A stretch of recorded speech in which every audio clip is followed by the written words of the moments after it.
Dans cette vidéo, nous allons voir les bases de l'atelier iPad iPhone du SILAC. Et cette présentation est faite dans le cadre des ateliers du SILAC, en particulier pendant la période de confinement. Au programme, présentation très générale de l'iPad, puis les câbles et adaptateurs, un iPad pour quoi faire, mais très rapidement. Nous verrons ensuite quelques iPads et quelques iPhones qui tournent sous iOS 14 ou iPadOS 14. Alors, la présentation générale d'un iPad, disons, classique.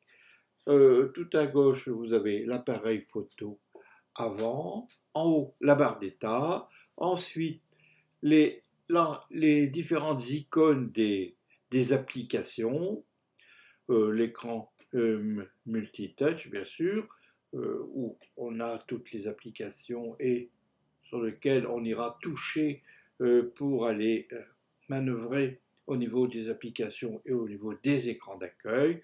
Le bouton principal ou bouton d'accueil pour les iPads qui sont encore dotés de ce petit appareil. Et enfin, ici en bas, le dock. Là, ici, c'est une vue de l'appareil photo sur la face arrière d'un iPad 6e génération. Sur l'iPad Pro 11 pouces de 3e génération, on n'a plus de bouton principal, mais on retrouve tous les éléments que l'on vient de voir sur un iPad dit classique. Ici, c'est la vue arrière où on voit sur l'iPad Pro 11 pouces de 3e génération ou M1, on voit les appareils photo. Bon, on aura la même chose sur l'iPad Pro de 12,9 pouces. Voilà, on revoit plus en détail la face arrière de l'iPad Pro 11 pouces 3e génération. On voit en particulier les différents appareils photo. Alors, ce qu'on a en plus, c'est le scanner LiDAR, bon, qu'on a aussi sur d'autres iPad Pro. Alors, ici, c'est deux appareils, un iPad Pro 3e génération, enfin 11 pouces, et un iPad 6e génération. Ils sont extérieurement pratiquement de même taille, mais c'est sur les bordures qu'Apple a rogné pour donner un écran utile un peu plus grand. Donc là, le 6e génération, c'est un 10,5 pouces, et sur l'iPad Pro 11 pouces 3e génération, c'est un écran de 11 pouces. Et on va voir quelques connecteurs utiles et indispensables pour les différents iPads. Alors, vous avez les câbles d'alimentation qui sont variables suivant la génération, disons, d'iPad. Alors maintenant, dans les iPads modernes, pour la plupart, on a un câble USB-C. Alors qu'avant, on avait un câble Lightning et USB, allez, on va l'appeler USB 1. Voilà, et les alimentations, on voit un peu plus grand, là, le câble Lightning. Et donc là, ici, c'est l'USB-C, bon, qui est installé depuis quelques générations d'iPad Pro. Alors, voici le câble Lightning, un adaptateur USB-C vers USB 3, et pour l'iPad Pro M1, bon, c'est un câble USB-C bon, qui permet de connecter. En réalité, c'est de l'USB 4 ou de l'USB 3.1. Et ça sert aussi comme câble d'alimentation, bien sûr. Alors, voici mes quelques adaptateurs dont certains vont plus servir, sauf pour mon iPhone SE 2 ou iPhone SE 2020. Donc une carte, un adaptateur pour les cartes SD, un adaptateur pour les connexions d'écran HDMI et pour d'autres ici l'adaptateur VGA. Voilà, on revoit encore quelques sortes de câbles. Là aussi, on a un adaptateur USB-C vers prise jack.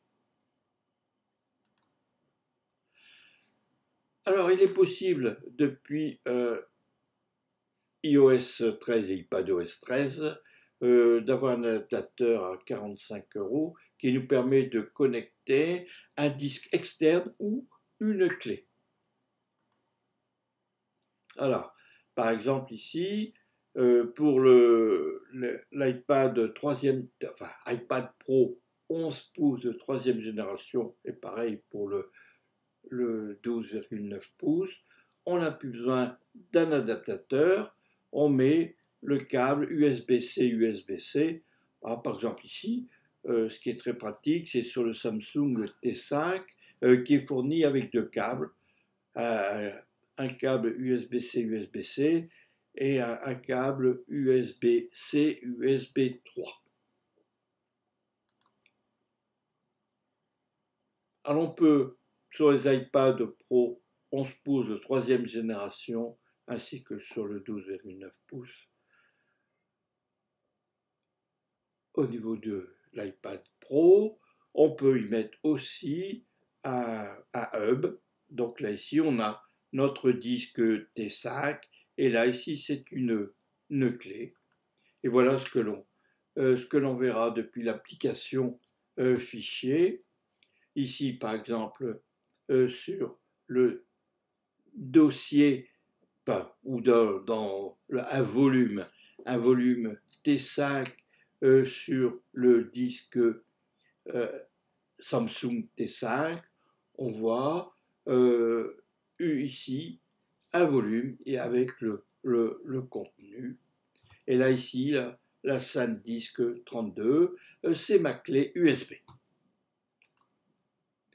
Alors, voici comment on peut brancher une clé USB sur un iPhone. Donc ça, c'est depuis iOS 13.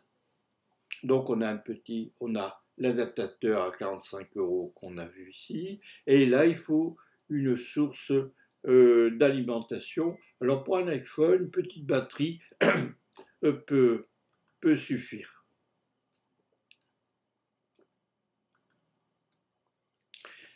On peut y brancher aussi un disque SSD ou voire même un disque classique, mais on mettra plutôt du SSD toujours avec le même adaptateur à 45 €.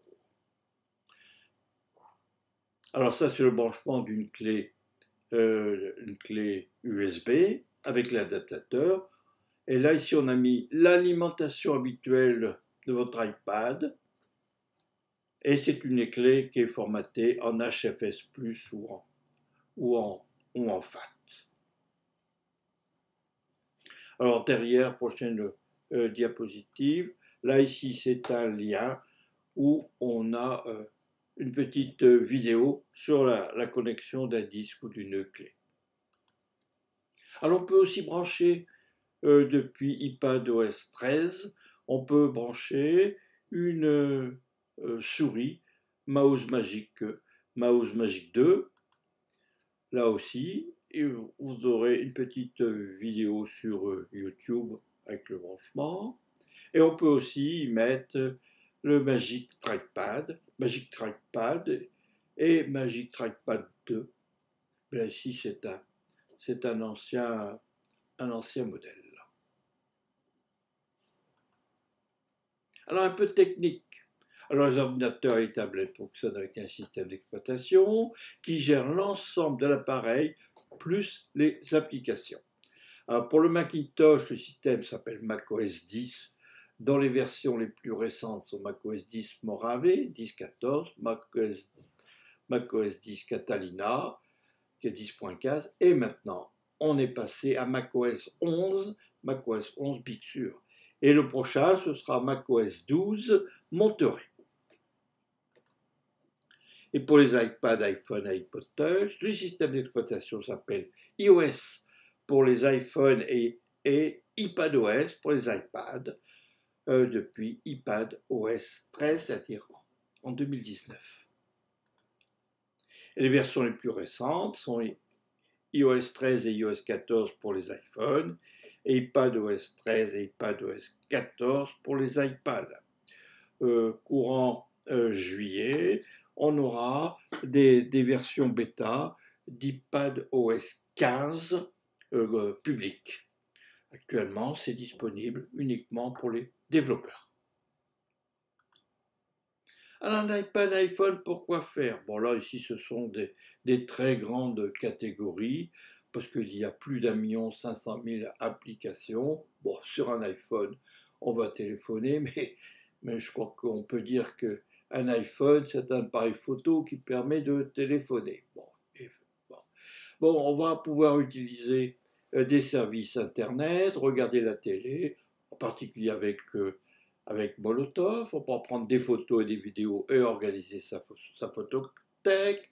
On pourra acheter de la musique et des films ou louer sur iTunes Store, écouter de la musique en streaming, en particulier avec Apple Music, acheter des livres, des journaux, en particulier La Voix du Nord et dans le Nord, Ouest France, etc. Et acheter aussi des livres, jouer et se distraire, apprendre des langues, par exemple avec Bus UU, Babel, etc. Téléphoner en audio et en vidéo avec FaceTime ou Skype. On pourra même aussi organiser des réunions avec Teams ou Zoom, la traduction en différents langages, y compris donc ceux en relation avec la Watch, l'Apple Watch, piloter l'Apple TV ou un ordinateur, localiser ses appareils Apple, synchroniser, sauvegarder ces appareils iOS et iPadOS sur le Mac.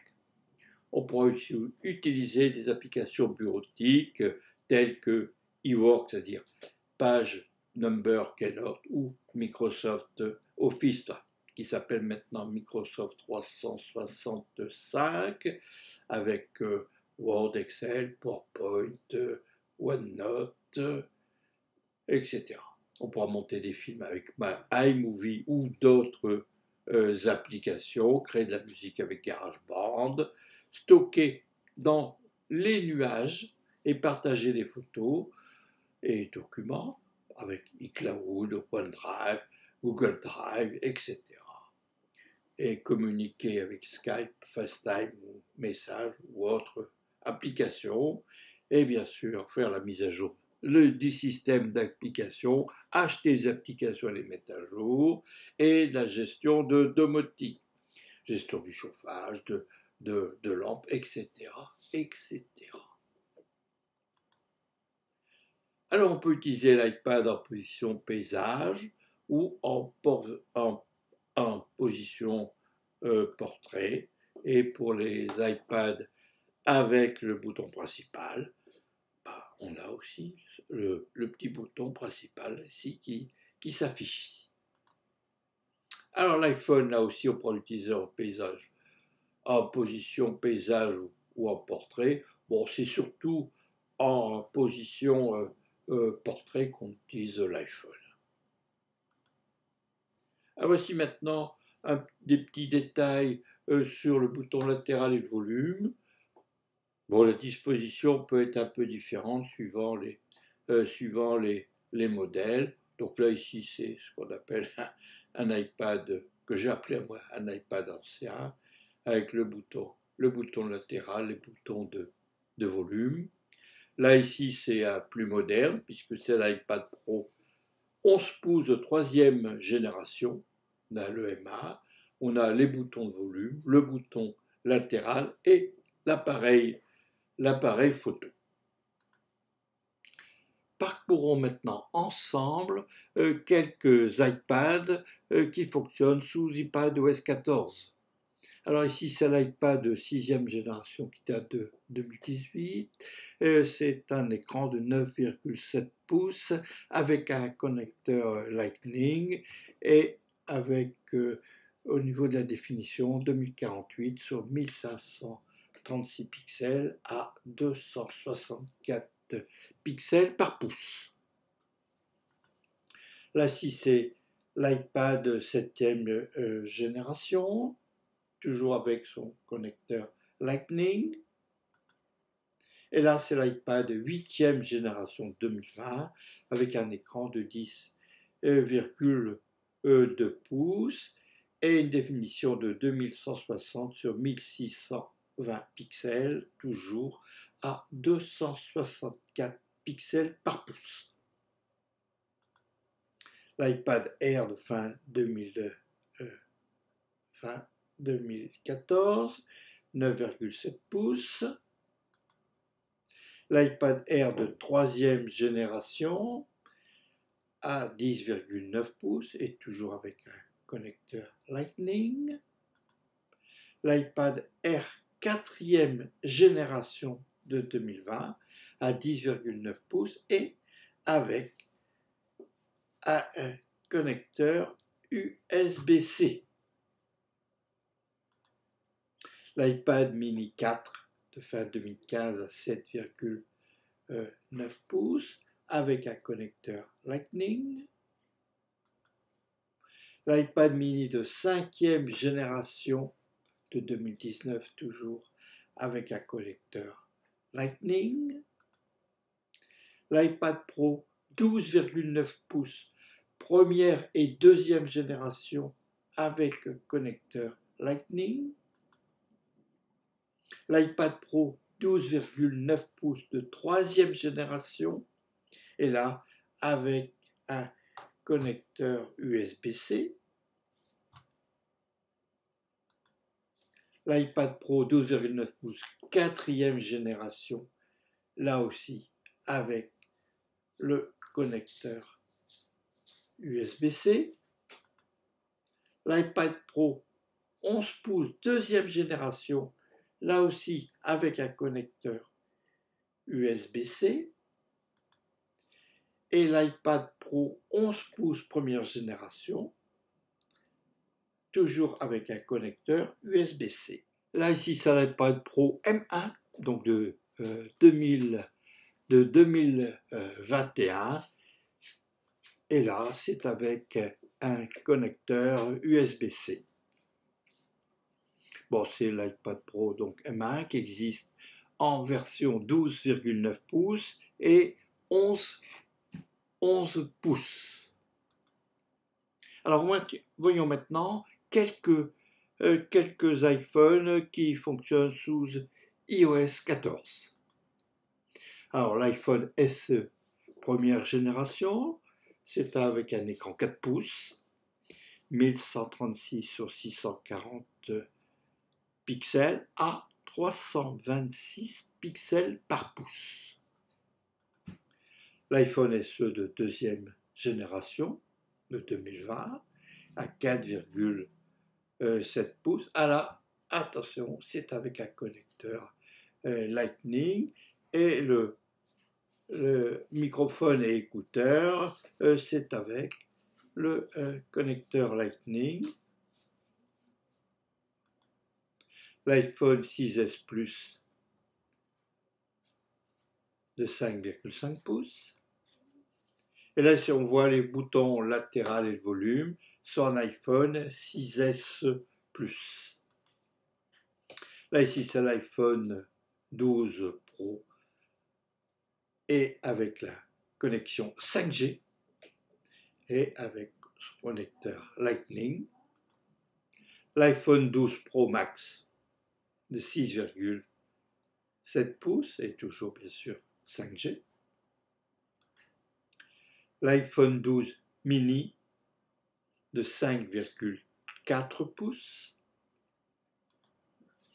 l'iPhone 12 de 6,1 pouces, l'iPhone 11 Pro Max à 6,5 pouces, l'iPhone 8 Plus de 2017,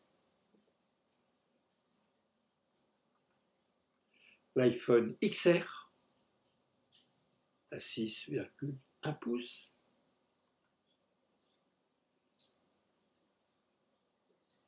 mais ce n'est pas fini, il y aura une suite avec les bases 3 de l'initiation à iOS 14 et iPadOS 14. Je vous remercie pour votre attention et je vous dis à bientôt.